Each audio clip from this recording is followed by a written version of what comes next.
તો અમરેલીનું જાફરાબાદ હવે માત્ર માછીમારોનું ગામ નથી રહ્યું, પરંતુ વાર્ષિક કરોડો રૂપિયાના ટર્નઓવર સાથે વૈશ્વિક મત્સ્ય ઉદ્યોગનું મોટું કેન્દ્ર બન્યું છે। આવો જાણીએ કઈ રીતે આ નાનકડું બંદર આંતરરાષ્ટ્રીય નકશા પર ચમક્યું છે તેના વિશે। અમરેલી જિલ્લાના દરિયાકાંઠે આવેલું જાફરાબાદ શહેર આજે દરિયાઈ સંપત્તિને કારણે વિશ્વભરમાં જાણીતું બન્યું છે। ખાસ કરીને બોમ્બે ડક એટલે કે બુમલા માછલી માટે જાફરાબાદનું નામ હવે આંતરરાષ્ટ્રીય સ્તરે ગુંજતું થયું છે।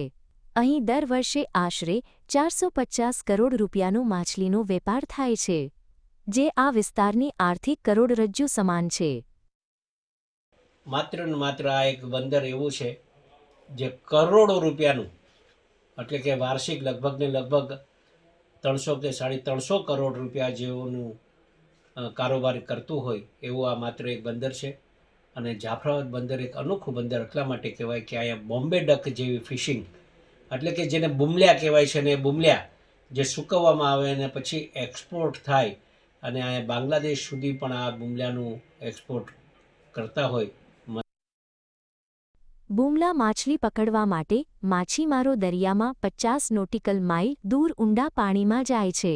જાફરાબાદ બંદરે હાલમાં અંદાજે 700 જેટલી બોટો કાર્યરત છે અને 5000થી વધુ લોકો પ્રત્યક્ષ રીતે માછીમારીના વ્યવસાય સાથે જોડાયેલા છે।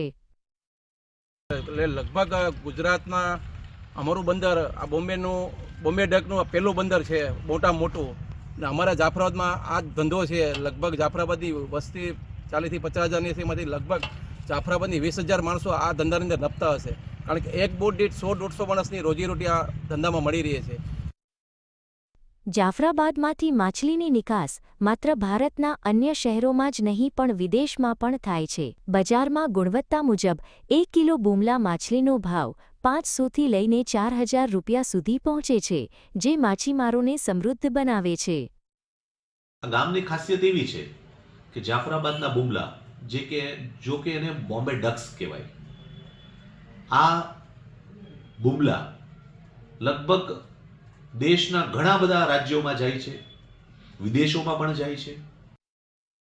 જાફરાબાદ કુદરતી સંપત્તિના જોરે આજે મત્સ્ય ઉદ્યોગનું ગ્લોબલ હબ બની ગયું છે, જે ગુજરાત માટે ગૌરવની વાત છે। કલ્પેશ ખેર, GSTV અમરેલી।